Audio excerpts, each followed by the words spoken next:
Hey everybody, welcome to another exciting episode of Coffee with Tracey. I'm your host, Tracey Osborne. Today we are talking about something that I could talk about all day long. It's how to leave your 9-to-5 and start your own home-based business. This was something I did 10 years ago. It was probably the best decision I've ever made. I can't imagine ever going back to an actual job again. So my guest today is Sagan Morrow, and Sagan is a small business strategist and blogger with nearly a decade of experience as a freelance writer, editor, and social media manager. Last year, she began teaching other solopreneurs how to start and grow their own successful, profitable, home-based businesses on their own terms and without the overwhelm. That is incredibly important right there. Sagan co-hosts the Candid Conversations Small Business Podcast and is a published author and has taught dozens of students how to build their freelance businesses. So welcome. Yeah, thanks for having me. I am excited to have you here. Yes.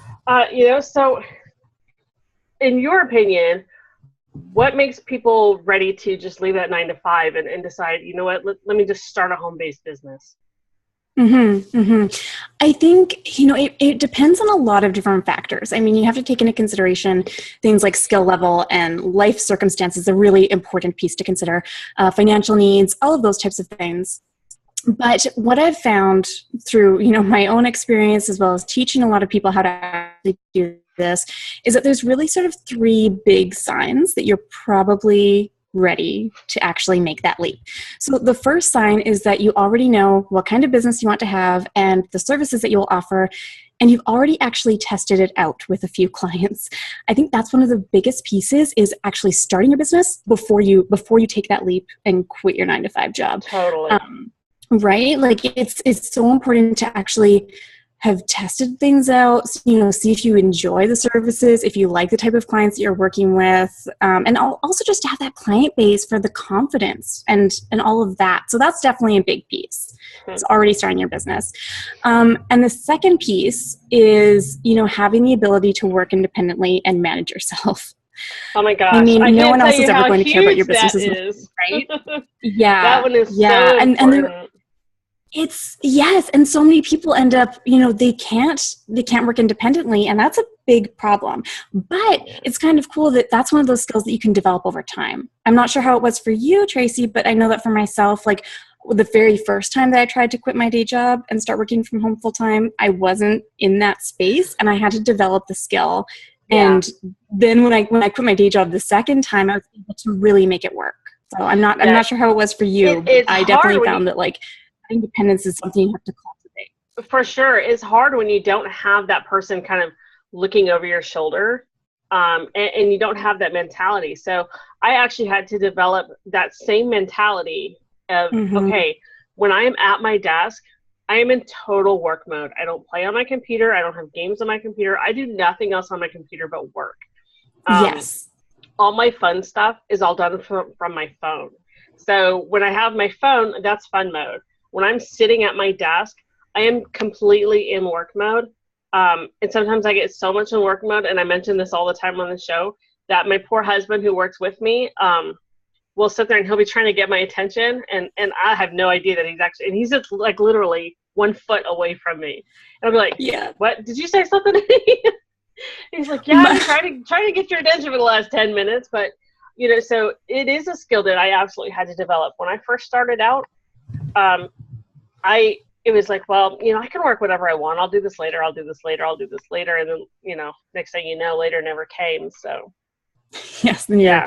Missing deadlines and all of that. Exactly. Yeah, it's a big problem. Yeah. Being able to work independently is so huge. So yeah, that's definitely a really good sign, right? That you're ready to actually take the leap.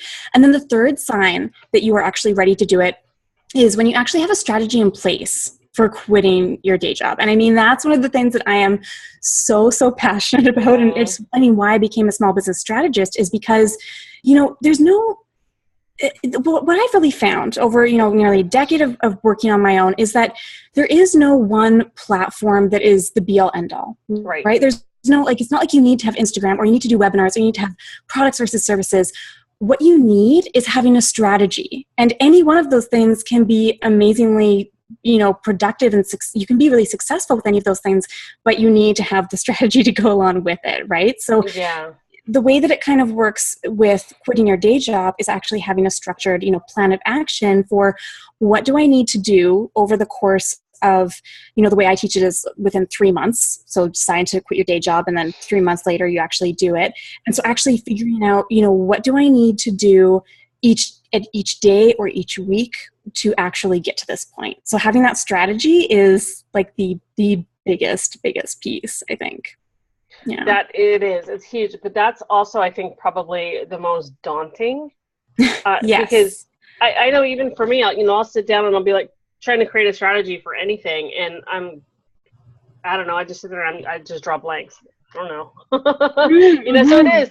Creating that strategy can be very, very daunting, especially if you've never done it before and you have no idea how to create a strategy. Yes. So for somebody who is ready to, to kiss their 9-to-5 goodbye, but they've never done anything like this before, how do they start creating that strategy? Well, there's so many ways you can go about doing it. This is why I teach it, right? Because there's, depending on like what kind of piece you want to be focusing on with your business, it sort of depends as to how you go about starting your strategy. And I actually do have blog posts on my site as well for how to go about doing that.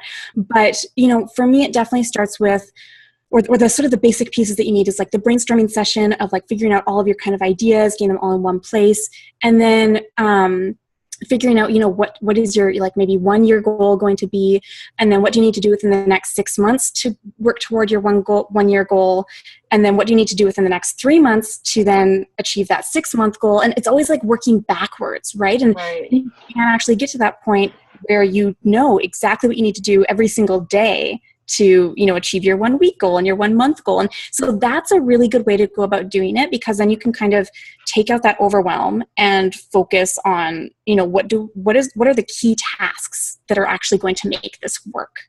That's definitely a big thing.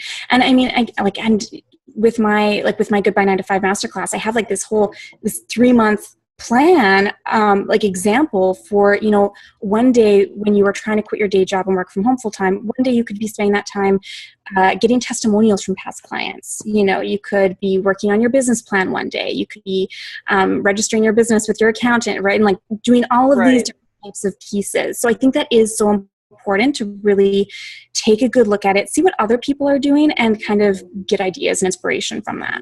And I like the fact that you teach very similar to the way I teach. It sounds like you don't want to quit your day job until you're actually bringing in income with the new one. So it's almost like you have you have your full-time job, and then you have your part-time job, which is your business. Because you don't want to just say, oh, I'm out of here, I'm going to create a business, and then all of a sudden 3 months later you're still not making any money. Yeah, that's a really, really big thing. Yeah, you definitely want to already have that client base and that foundation, everything like that. Yeah. And that takes time. It doesn't necessarily happen overnight. I got lucky because my day job was heavily networking. So I was very well known around Atlanta. So when I was ready to stop and become a virtual assistant, it was, hey, this is what I'm doing. Mm-hmm. And, and it took me 2 months, and I had already replaced my income, but not everybody has that luxury. Yes. I got really lucky. So, but yeah, not everybody has that luxury. So definitely I strongly advise you don't, unless you have, it's disposable income, you have a spouse or a partner that they can make up the money while you're doing this full time. I totally recommend you wait. And that's where budgets come in handy. I always advise that, you need to create a budget, and I hate creating budgets, but, you need to at least have that base knowledge of how much do I absolutely minimally have to bring in with my business before I can leave my job. Yeah. And one of the interesting things that I've done, that I started doing before I quit my day job, and I still do to this day, is I actually have spreadsheets where I write down exactly what I spend every single month on all of my personal things, like $5 for coffee, right? Like absolutely everything, so that I can really see from month to month. And it I need to do that, but it's kind of intense, right? That'd be scary. But it's really cool because then I can actually see like how much did I spend on, groceries compared to like, I went out for dinner a few times this month or whatever, right? And you can really see, okay, which areas can I cut back on, or which areas am I not willing to cut back on? And then like how much money do I actually need? Not just beyond bills, but to maintain the particular type of lifestyle that I want to live. Or am I okay with cutting back on my lifestyle and, working towards being able to do that in the future? That's a big thing. Yeah. For sure. What do you think holds people back? What are some of those fears that hold people back from doing this? Well, one of the big obstacles that really holds people back a lot is waiting too long to quit your 9-to-5 job. I think that's one of the biggest things. That procrastination sort of piece of just always finding excuses. I definitely agree with you that you need to have a budget in place. You need to be able to making some kind of income. But what I see a lot of people doing is waiting too long, where they get to that point where they say, I actually want to have like 8 months worth of income before I quit my day job. And it's like, well, that's going to take you a really long time to get up to that point, and it's probably not necessary, right? And people like oftentimes will look at it and say, after this big life event, then I'll work towards quitting my day job, or after I get so many clients. But when we can always find more reasons to put it off, and if we actually want it, then we have to go about actually doing it. And what I've really found is that most people can actually quit their day jobs within 6 months. So it's like, and again, like that's what I teach. I teach a 3-month model and a 6-month model, and most people can actually do it. And I mean, absolutely, like if you have much tighter income, or if you have a lot of dependents, like all of that kind of thing, it is going to factor in. But the majority of us, we can actually do it within 6 months. And it really is just coming up with that concrete strategy and making that decision to go ahead and do it. So the procrastination piece is a big one that holds people back, which is completely unnecessary. And the other piece is really just letting that fear get in the way, right? So letting the fear of, going bankrupt or not having enough money, or no one's going to hire me, or, all these different things. But the kind of cool thing about fears like that hold us back is that they're all internal things, right? And we can deal with them. We can come up with solutions to them. We can figure out, okay, what if no one hires me? Well, how can I avoid that from happening, right? Like, how can I go out and network with people? Or if in-person networking is terrifying to me, what can I do to figure out a way to get clients that feels a little bit more comfortable for me, so I can step outside of my comfort zone in a more realistic sort of way for myself, right? So it really is a matter of figuring out what specific fears are affecting you and holding you back, and then figuring out, okay, what kind of solutions can I have? Because the fears are internal, so we can absolutely deal with them on our own. They're not these external things that are holding us back, which I think is kind of cool. It's very empowering once you sort of realize that and recognize it. Right. And I think too, having a support system in place is an absolute must. If your partner is saying, you're never going to make money at this, you're never going to make money at this, you're wasting your time, you need to go get a job, that kind of brings down your energy and ambition. Yes. Having that support is so important. And yeah, ideally, if you have a spouse, I do think that is extremely important, that your spouse needs to be on board and supportive. And I maybe this is a little bit of a controversial thing to say, but like, I kind of feel that if your spouse is really not supportive of you, then that's maybe a bigger issue that you need to resolve with the relationship. That's a whole different show.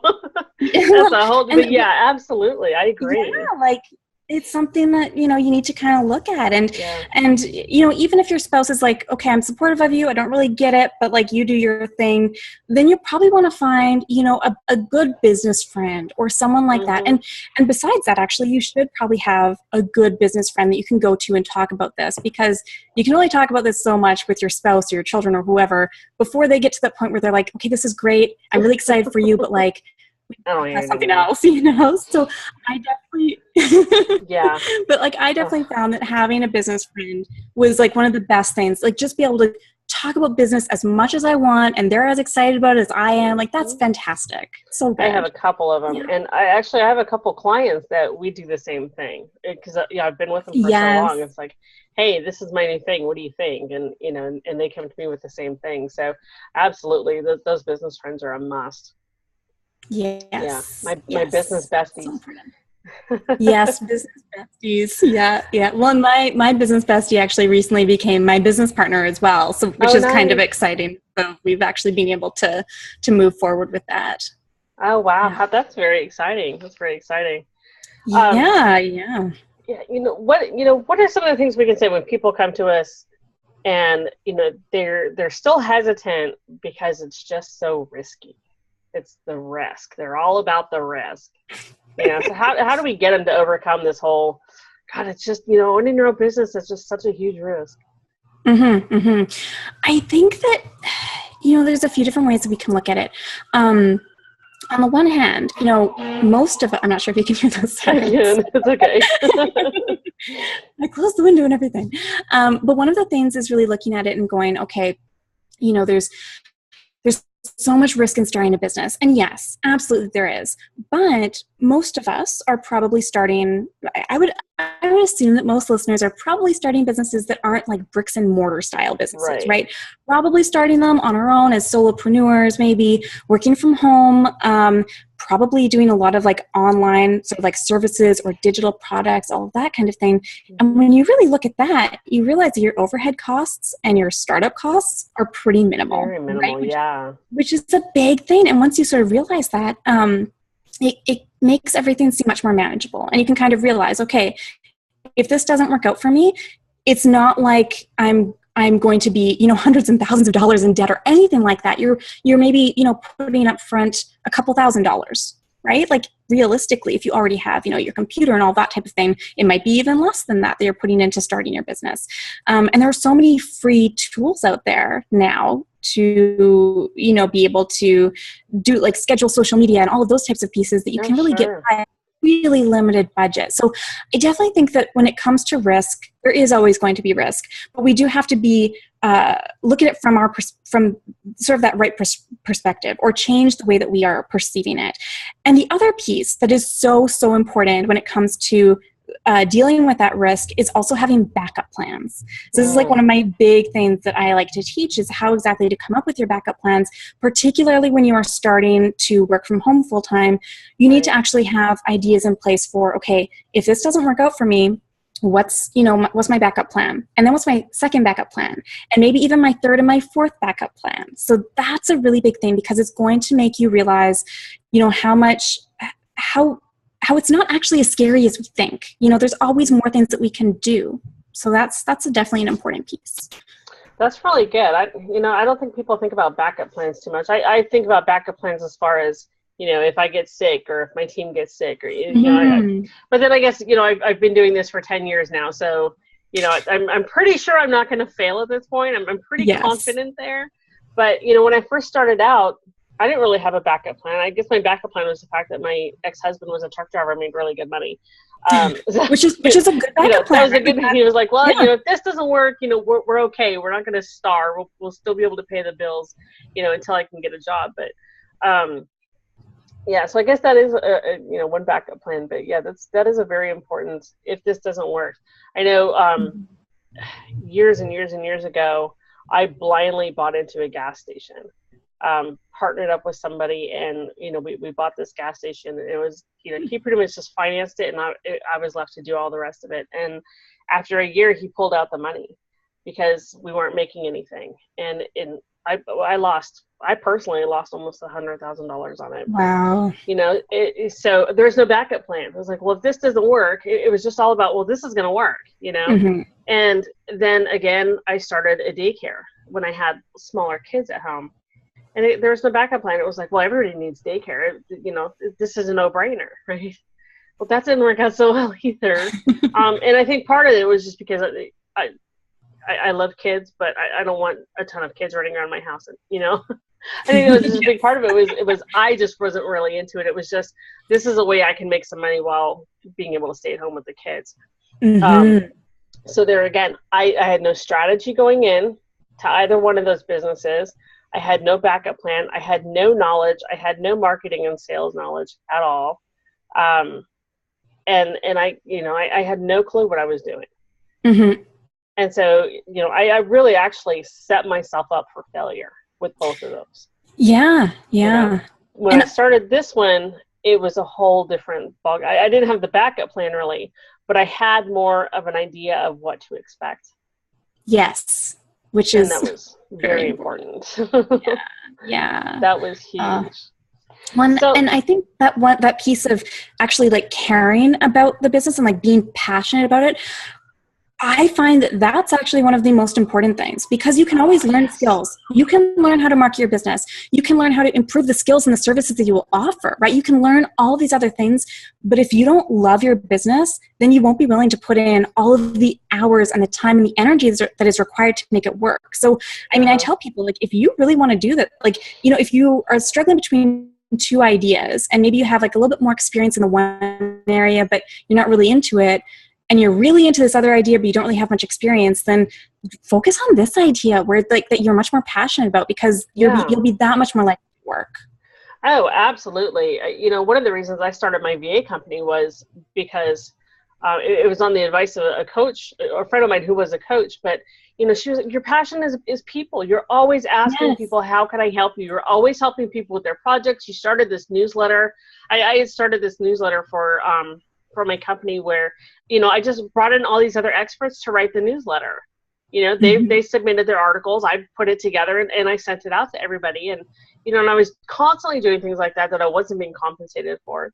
Mm-hmm. And so when I was talking to her about how I hated my job, I never got to see my kids. I was, I live outside Atlanta, so the commute was outrageous and, blah, blah, blah. She was like, this is a natural progression for you. You've got the skills, you've got the drive, you've got the know-how, and this is where your passion is. And it's absolutely true. I mean, you have to be able to spend, especially in the beginning, you're probably going to be looking at, 10, 12, 14-hour days sometimes. Oh, yes. Even 10 years later, I still have days like that, depending on what's happening, big launches or whatever.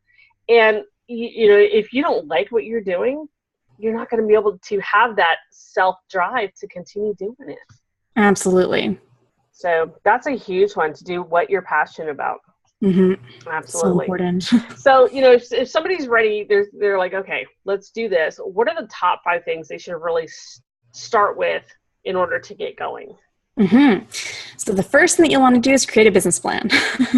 That's definitely an important piece. Nobody likes doing those. Okay, so I agree. No one likes doing those, except it's not sexy. Sexy about it. I find them extremely sexy. I actually love doing business plans.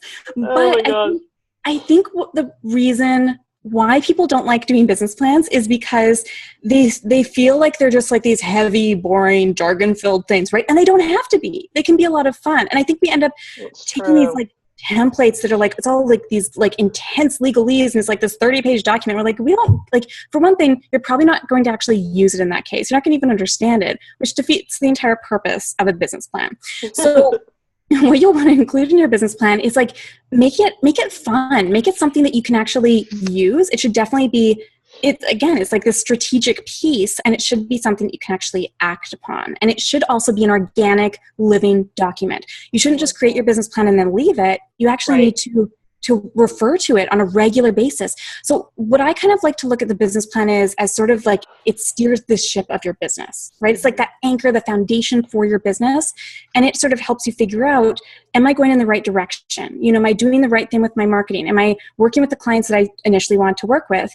And then you want to be going back to it and saying, okay, how has my idea for my business changed over the last 3 months, 3 years, and so on? And how do I need to now tweak my business plan and the direction that my business is going as a result of how I've changed? So that's definitely an important piece. You want to make sure that your business plan, again, is like organic, that it's always changing with you, and that you can take action on it and just like, have fun with it. So you want to have like your goals in there and like all of that kind of thing. Yeah. Yeah. See, when I think of a business plan, I think of this boring 30-page. Oh my God. Nobody wants to read this. There's not enough water in the world for me to drink while I'm reading this dry document, right? Let alone write it. So yeah, that's absolutely what I think about. And I think that's probably what the majority of us think about with business plans. So I like that take on it. Mm-hmm. Yeah. So that's one of the first things that you'll want to have. Another thing that I encourage people to do is actually put together a directory of potential clients. So not only do you want to know like internally who your ideal client is, or like, what type of businesses they'll have and all of that kind of thing, like who is this ideal person, but you'll also want to figure out what are key people that I actually know who fit my ideal client. So, freelance writers could do this by putting together a directory of potential publications that they'd like to write for, right? Which is kind of a good way to do it. Mm-hmm. And if you're a social media manager, you could have a list of businesses, in your community that you'd love to manage social media for.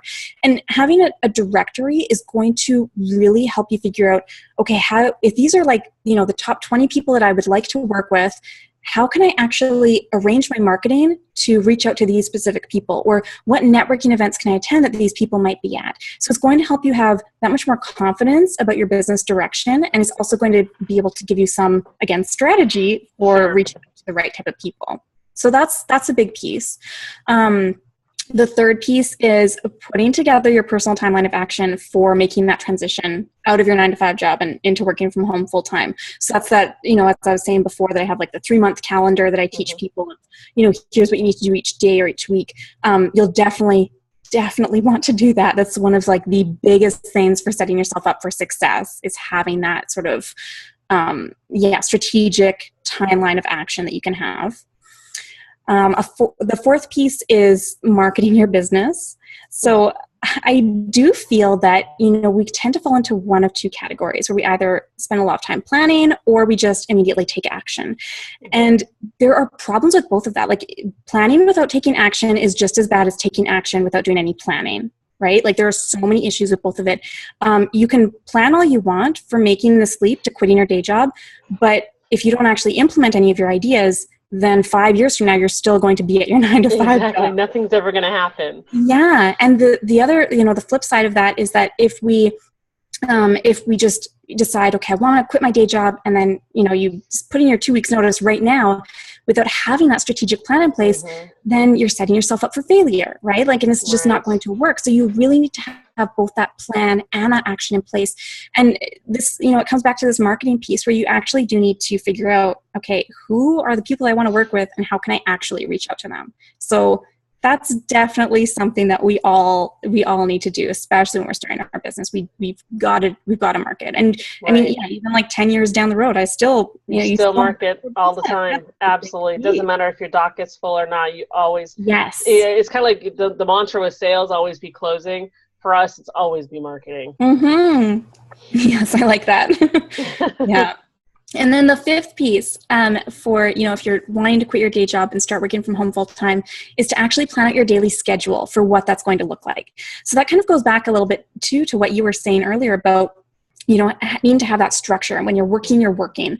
And it can be a little bit of a shock to the system when people first quit their day job and work from home full time. If you've never worked from home before, or if you haven't really done it for a long period of time, that's a shock, right? And a lot of us need to have more structures. We need to know, like, okay, at this time of day, on these days of the week, what am I spending my time on? And that can be such a great thing for just, again, like making us feel more at ease, making us feel more confident about what we're going to be working on, and actually doing the work, so that 3 weeks don't go by and we realize we haven't actually done anything, right? We've just been playing around on Facebook the whole time. So that's so easy to do. Yes. I have days where I just can't stay focused. And next thing I know, I'm spending like all day on Facebook. And it's like, oh, well, maybe this is what I need to do that day. And that's okay. We're going to have days like that. Yes. But yeah, it's getting into that work mindset is really tough. And that's where I teach, it's really good to have set business hours. Even though we're working for ourselves, we can really set our hours whenever we want. For me, having those set from 10 to 4, those are my office hours. And then that's when, for me, it's all about mindset. From 10 to 4, I'm in total business mode.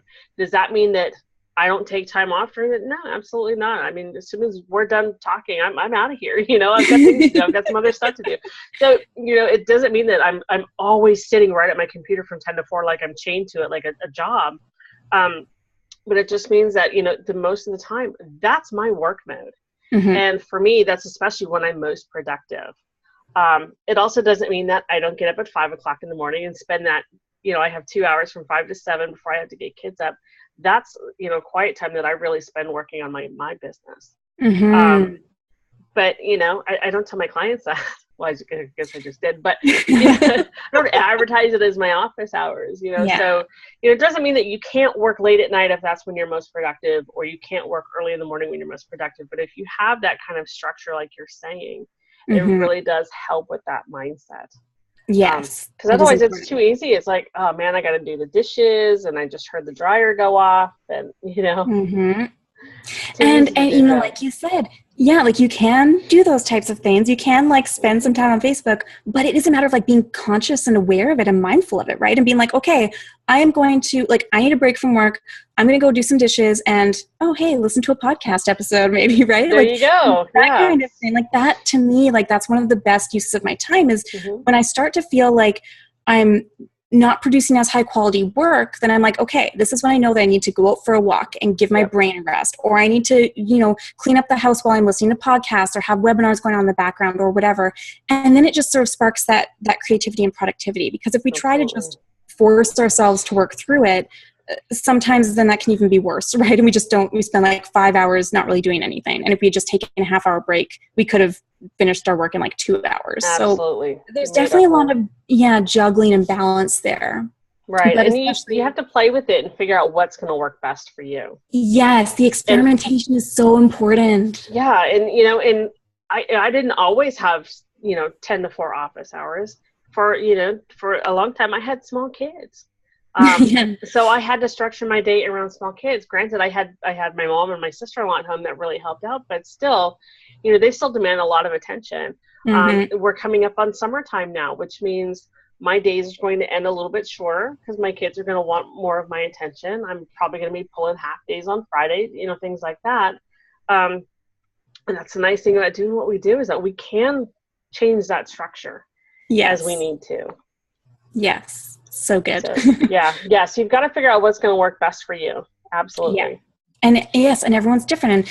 And everyone has different hours when they are more productive. And I really don't think that everyone needs to wake up at a certain time of day, or that they need to, immediately start working first thing in the morning. No. I really think that it depends on who you are when you're most productive, and arrange your schedule around that, right? If you better sleeping until 10 and working, from like 11 until 9 at night, do it, right? Yeah, like just your business. Right for you. Yeah, absolutely. And I think a lot of it too, it depends on what kind of a business you're starting. Yes, so important. There's huge. If you're doing like some e-commerce, or you have an Etsy store, something like that, you don't really need set office hours as opposed to like me, where I have working as a virtual assistant, online business manager, business coach. People are they're needing me more and more during the day. Mm-hmm. So it really, what type of business? Freelance writers, again, you don't really need to have set 10 to 4, 8 to 5 office hours, because you just kind of write whenever it is ready and you're ready. You have to be kind of in that mindset. So it really depends on what kind of business you're starting as well. Definitely. Very cool. This has been awesome. I could talk about this all day. I'm sure you can too, since we both teach the same thing. So, I love it. And there's so much to cover. So this has been great, and I hope the listeners, I think Sagan's given a lot of great tips for getting started if you're ready to take that leap. And leave your 9 to 5. It's not as scary as it seems. It's actually very exciting. It's kind of like dating. Think of it like dating.